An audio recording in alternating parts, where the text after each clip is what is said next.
My intention is to kind of teach you a completely different way to think. That is my goal for these next 2 days.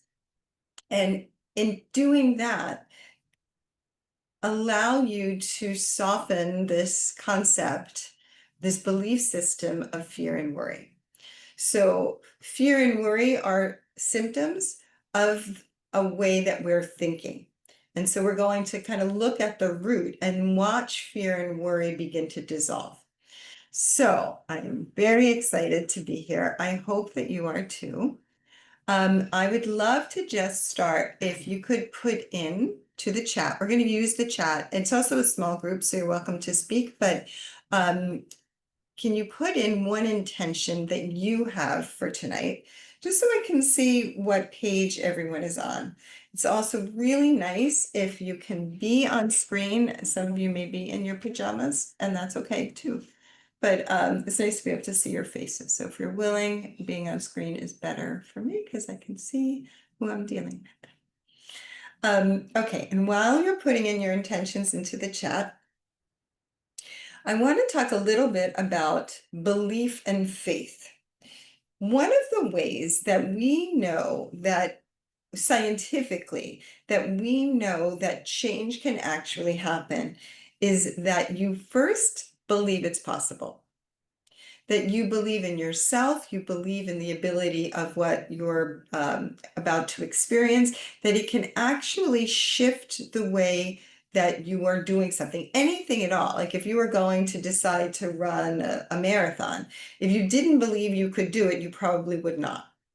But if you had complete faith in yourself, regardless of what might be the logical outcome, like you've never run it before, or you're not a very fast runner, if you don't have the belief behind it, it's basically you cut off more than 1 foot, so you probably won't make the marathon. But if all of those same, like this probably won't happen, things are still true, and you believe that it's possible, you will more probably than not finish the marathon. So I want to put that out there tonight as your brain, part of your brain starts to doubt, and you put your hands on your hips and you're saying no, or worse than that, not for me, or it doesn't work like that for me, or no, I've heard that before. So any of those doubting things that start to crop up in your mind, can you just notice them and then put them on the side? Like literally feel yourself putting them on the side, because they're not going to get you anywhere that we want to go tonight. Okay, thank you, Susan.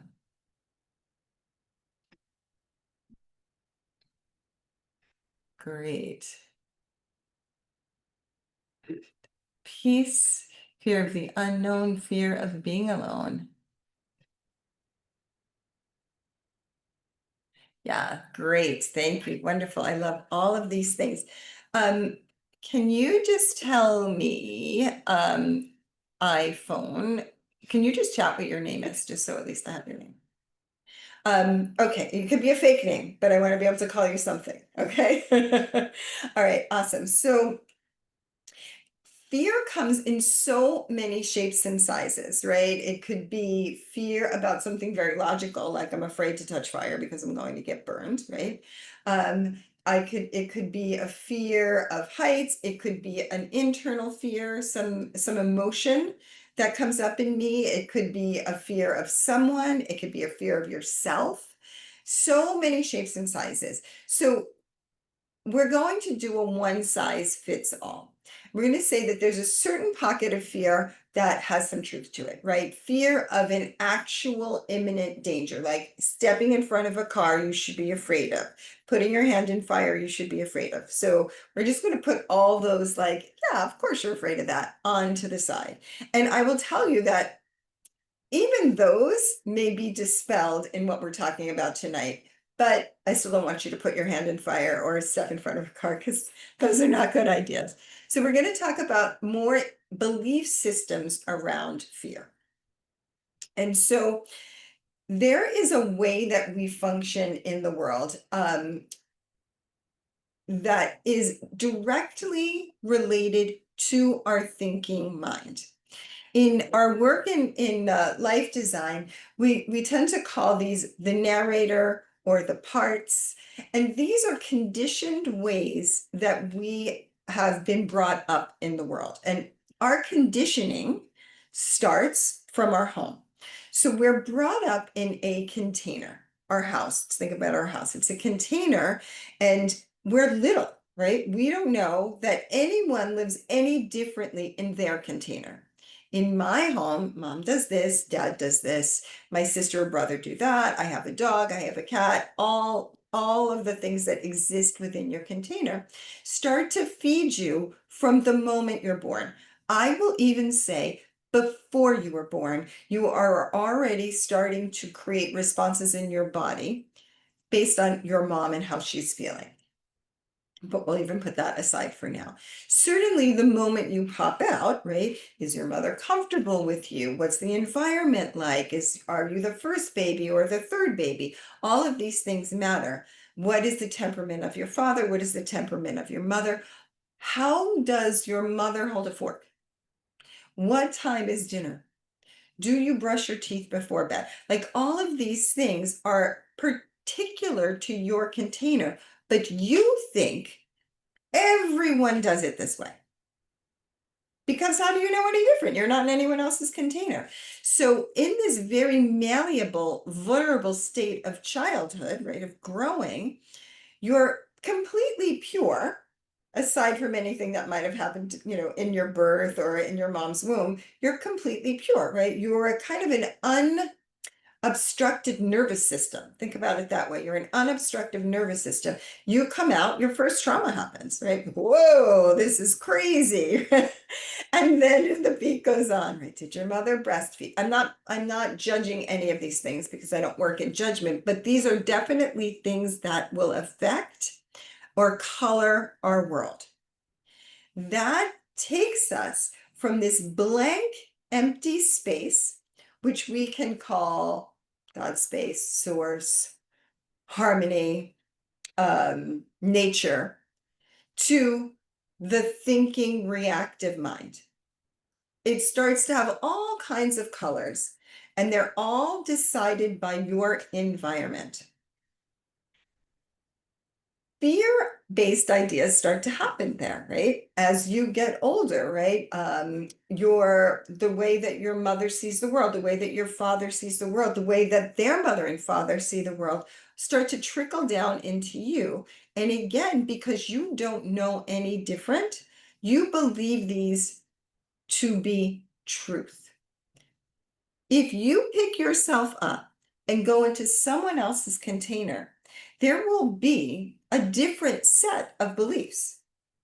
If you pick yourself up and go all the way across to Australia, maybe you're in Australia now, but that is not where you're at right now, you will have a really different set of ideas. So they're not truths, they're just beliefs. We call these filters, and the filters create the narrator in our mind. So our series of beliefs will create the inner dialogue in which we live from. Now, because of our world has gotten so complicated and we're constantly getting input from the external world trying to tell us who we are, what we are, why we are, our ability to go back to that neutral place, right? That place that we can call harmony or source or God space or whatever, where my mind is not shouting at me, I'm simply being, gets smaller and smaller and smaller. When we're in mind, we're really doing two things. We're saying, I like this, it's good. I don't like this, it's not good. Our mind is designed to judge. It's designed to be discerning, right? It's designed to evaluate a situation. We currently live in 99.999% of evaluation, and just like maybe a pinch of time in pure unobstructed space. Yet, these are two places that I can exist from. One, because it has left the place of harmony, right? Where I simply am in my environment, simply responding to my environment, into this place of thought, judgment, and reaction.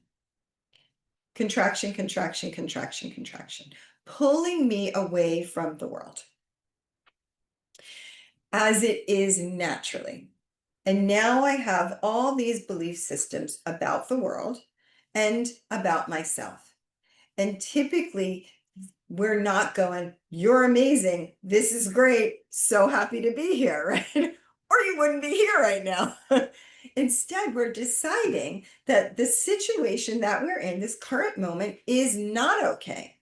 In fact, it's dangerous. And I begin to pull away from harmony and worry about myself.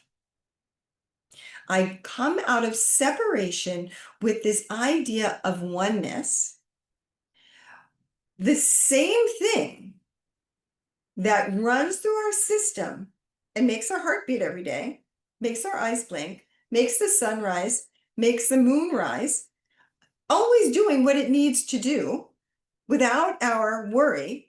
We don't worry if the sun's going to rise, right? Maybe now we do. We shouldn't be worrying about the sun rising. It's going to rise. And instead, we are now thinking, oh my God, I am alone and I am in charge, and I have to make sure that everything's okay. I become very hypervigilant. I never rest. I'm worried about not just myself, but every little thing around me. Some of the specific things I worry about, I inherited from my container. Some of them come from the new container I built, or the culture I'm in, or the friends that I have, or the supposed tos that exist. And that we're going to do an exercise on supposed tos, but essentially, supposed tos are the very list of the long list of conventional things that I believe I have to do. I'm supposed to do these things. I see many, many people in my day in my practice, and my practice has a lot of younger women in it, and maybe from 25 to 35, they are riddled with fear that they will never find their partner. And maybe it won't happen. It's not going to happen. What if it doesn't happen? Then I can't have kids. It's supposed to happen. It's supposed to happen by this time. All my friends are engaged or married. I'm not. There's something wrong with me. It's just never going to happen for me. Maybe it's not supposed to, or maybe it's going to happen later, or maybe you want to evaluate whether you even want this to happen, or maybe it's really nice to be on your own for a little bit and feel what that's like for you, to understand what you want without someone else telling you, or being part of that thought, right? So we have all these things that start to act on our psyche and say we're running late. It may never happen for me. I'm not good enough for it to happen. I did something wrong. You know all of your stories, right? And so when we start to recognize that this is a function of our mind that can be turned off or at least turned down, we then say, well, then what? Right? If I'm not worrying, if I'm not being hyper vigilant, if I'm not trying to fix things and do things, and if I'm not trying to fix myself, because somewhere someone told me I was broken, then what the hell am I supposed to do? What do I do with myself if I'm not fixing myself? What do I do if everything is actually okay? I feel lost. No one is broken, and that's probably the hardest thing that I say, because people get really angry when I say you should really stop trying to fix yourself. But what do you mean by that? Aren't we supposed to better ourselves all the time? Actually, no, because when I think like that, I start from an empty glass. I say that I am not good enough. My glass is half full and I now have to fill it up. I start from lack. But that is not the case at all. It is just what I believe, and so it is true. Does that make sense? Am I making sense? You can nod yes or you can nod no, because I can keep trying to make sense. You see how this goes back to, did I just get, I'm sorry, my eyes are not what they used to be. Yes, thank you, iPhone, apologies. Okay, Sam, thanks, Sam. So remember what I said in the very beginning. If you don't believe this is going to work, it is not going to work.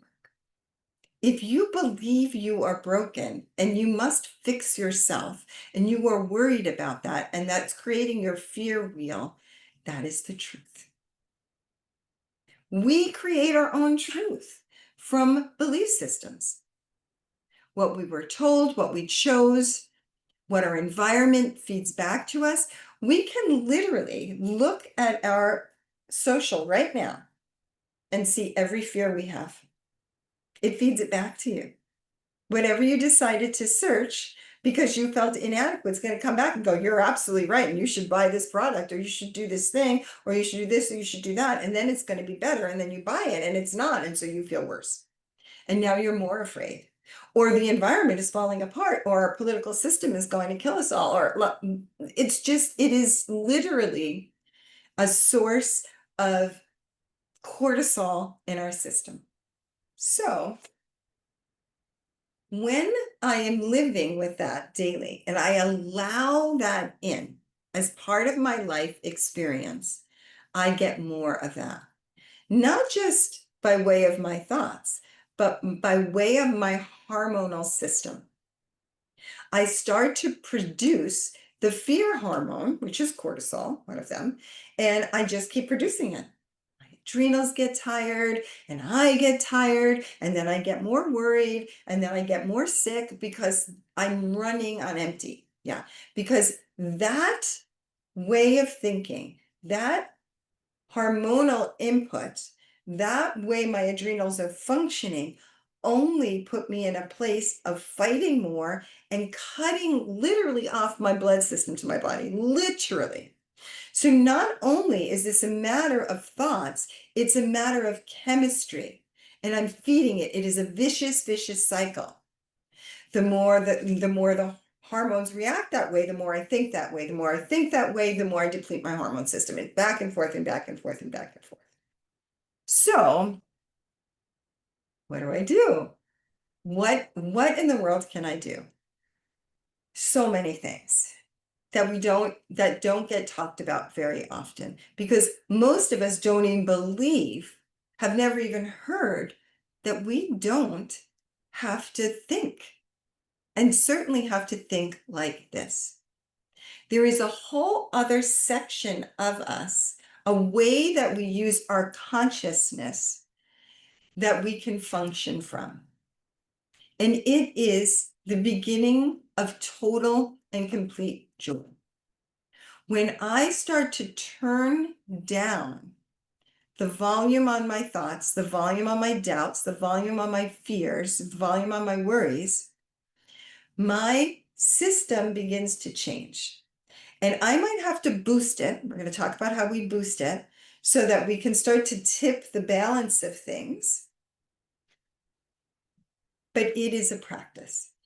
And so currently, I would love to know what you're feeding yourself. So you are not just in food, but what are you repeating that is true for you, that is creating more fear? Because whatever we repeat becomes our reality. So I would love a chat or a spoken word about what it is that you might be feeding yourself right now. And if you're confused about that, just say, I don't even know what the hell you're talking about, and I will get more clear. These are the things that we repeat every day, right? And they're obviously not, hey, you're awesome, and everyone should be in love with you right now because you're the best thing that ever happened, which is true. It is something that will contract you, that will shrink you, that will make your glass less and less full until all you have is a glass of dirt. Sorry to be harsh, but it's kind of true.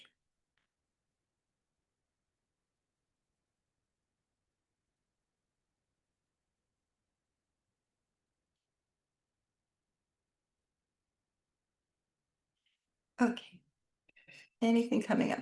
Okay, thank you. Wavering trust in self, thanks. Not good enough, yep. Compared to others too much, social media, rights, these are it, right? So I'm going to start with not good enough because these are all variations of that, right? Four. Right? That's obvious. Four. Not good enough for what? Who's, when I say I am not good enough, I want, that means that there is a standard that is correct and true. And that's what I'm measuring myself against. And I'm just curious what that is. Who decided it? Is there a person that like, is there an almighty person that says you are not good enough for, and you know, what would you have to do to be good enough? And who decides, and what's the standard? And if I moved you from your current environment into another place that has a completely different belief system, would you not be good enough there either? Right? So it would change, right? You would come, and you probably wouldn't be, because that is the general feeling inside of yourself, because it is a belief system, because somewhere along the line, you picked this up back in your original container. Right? It was a message that you got. Maybe it was verbal, maybe it was emotional, maybe it was misunderstood, right? Little ones can really misunderstand these things, right? We think as small people, when our parents are unhappy, we feel incredibly responsible for that. And so we think, well, I'm not good enough to make them happy, right? That it could be a message. Meanwhile, you're not even part of it. They're not making each other happy. Was probably more the truth, right? So we say these things and then we compare, and this is another one of my favorites. We compare on social media. Well, I'm here to tell you. Okay, can't undercover. Okay, so I will get to that. When we compare on social media, I am here to tell you that um, those people that are on social media are lying. And I actually know it from a lot of my clients, right? They're like, I just made this post, but like, I really don't even like the guy I'm with, you know, or I just made this post about how well I'm doing, but my business is really failing, right? And I have to post, like, I won't actually get more business if I don't post my pretty happy face. So I have to pretend, and it's killing my soul. So now we're comparing ourselves to a blatant lie and someone else that's exactly feeling like you, not good enough. Bananas, right? It's bananas. So we then begin to define ourselves by the external world, which then feeds all the stuff in the thinking mind, right? And so now it is even supporting all the belief systems. The external world is supporting it. The only way that I know that I am good enough is by looking in here, which is the scariest place in the world sometimes. And when we sit in our hypno meditations and we call up some of these parts that are profoundly unhappy inside of us, little trauma parts, and having to sit with that is hard and brave. But then we begin to realize that they're like the Wizard of Oz. They're just a feeling. They're just a belief that I can choose to believe or not. And I get to the root of these things and they begin to disappear. And I become more and more and more my natural self. That isn't thinking. I employ my brain when I need it. How do I get to this place? I can actually just look on my phone and my map will tell me, right? What time do I have to wake up? Right? What am I going to eat and how do I make it? These are things I can use my brain for. But what I want to eat, my body will tell me. Right? What brings me joy, My cells will tell me. If something is right for me, my body will start to harmonize and it will feel really good. And then you know what I'll tell myself? I'm not supposed to feel good. I must be cheating. I have to work harder. I have to get just a little bit more miserable and work a little bit harder and stress out a little bit more to know I'm doing okay. No, please. It won't work. There's never enough that's going to fill and feed and make that cycle okay for you. It's a never-ending story. And so I have to be brave enough and believe that getting off that wheel is going to make a difference. And it is a very small, but it feels massive leap of faith, but it is a leap of faith. And my body and my inner being is saying, this is joy for you. You might have to trust, and it may not be logical, but this is joy for you. And we begin to follow the breadcrumbs of joy. And we begin to see all the things, not that I have to do, but all the things I get to do. Okay. Any questions so far? Because that was like a massively big demo. And you may have some really burning questions or little questions. And then I'm going to just talk about not being able to overcome current circumstances. So in that I cannot overcome certain circumstances, is again a feeling of not being good enough. I can't overcome them because I don't have what it takes. I don't trust myself. I don't have the courage. I don't have the skills. I'm not good enough. I am worrying about something in the future. When I am worrying about something in the future, I need it from a very small and vulnerable and insecure part of me because I've been bringing it to that moment the whole time. I've been doing that to my being the whole time. So when I get there, do I have confidence? No, I have no confidence that I can do it. I have no trust and I have no belief. I'm not feeding myself with the things that I need to feel that will trigger the hormones that I need to have to be able to overcome the situation. Now, most of the time, when I get to the door of whatever the thing is, I figure it out, right? Something gets figured out, right? Very rarely do we run away and hide, right? We deal with it in the moment. Now, if we dealt with it coming from this place of feeling good about ourselves and confident about ourselves and trusting the harmony inside of us and that whatever is going to happen is going to happen, and I'm not worrying about me, I'm just living, then when I get to that situation, it usually works out okay.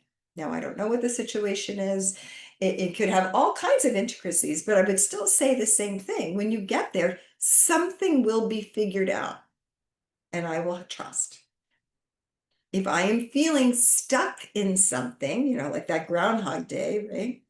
It is truly 100% because you don't yet have the courage to follow your joy. And if you had the courage to follow your joy, you would be out of the situation. You are doing what you think you're supposed to do, not what your heart wants to do. For a million different belief systems, but they're just beliefs. They are like puffy clouds that you could blow away. They are not truths. They are thoughts. Thoughts are not truths. They change every minute. They can't really be true, right? They're just the thought of the moment that I might perpetuate that becomes my big stifling loop. So far, so good? Yep. Okay. So I would like to do a little short meditation. And what all you need is a comfortable seat and something to gaze at that might be a little inspiring for you. Maybe it's a plant in your room, maybe it's a beautiful painting, maybe you're looking out a really nice window. Okay. And so I'd like you to find your comfortable seat.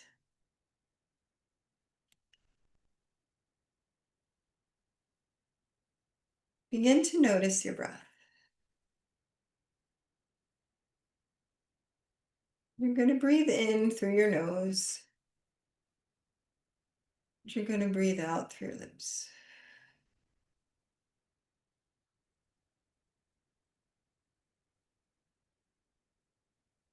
You're going to make those breaths really nice and slow.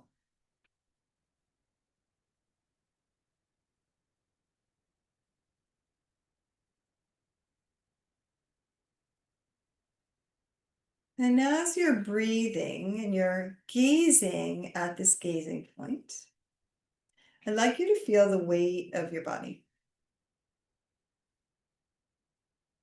So let's take a nice deep breath in.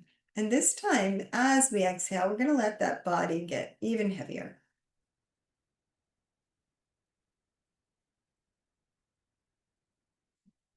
Making those exhalations slow and steady. And this is the first step. It seems really simple, but it's such an important step to begin to shift the nervous system from fight or flight to a more relaxed, spacious place. You may even notice that you're getting little gaps between your thoughts. And you'll inhale.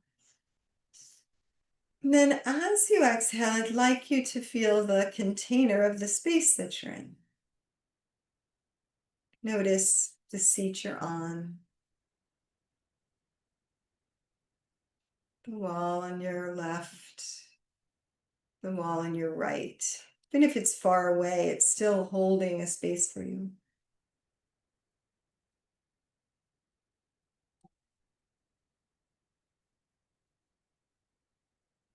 There's a ceiling above you, and you're in a pretty safe space right now.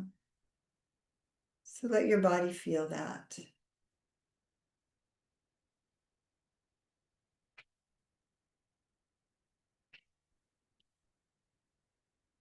And then take another breath and drop from your head to your heart.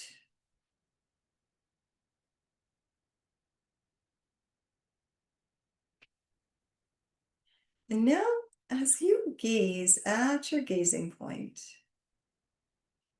can you try to see that gazing point from somewhere behind your eyes? And can you notice it without narrating it at all?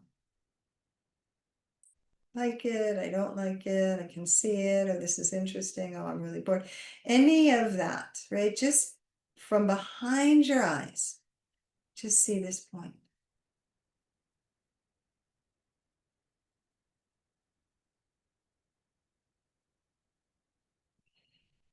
Inevitably, a mind thought will come in. You can recognize it and then just drop it and go back to that place deep inside of you. I wonder, it's behind your eyes, yeah. Can you locate where that is?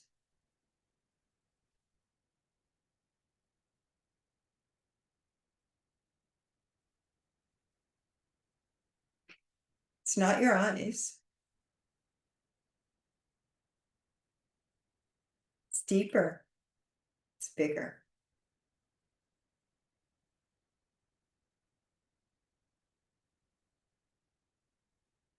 Notice when a thought comes in. It's nice to notice that thought and then just drop it. Go back to that space behind your eyes.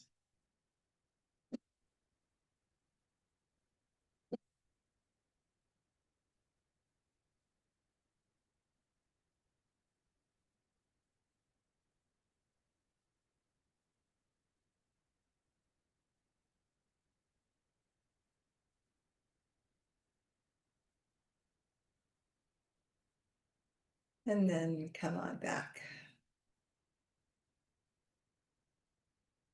Okay, so we're gonna shut the recording off just for now because when people talk, we don't record it.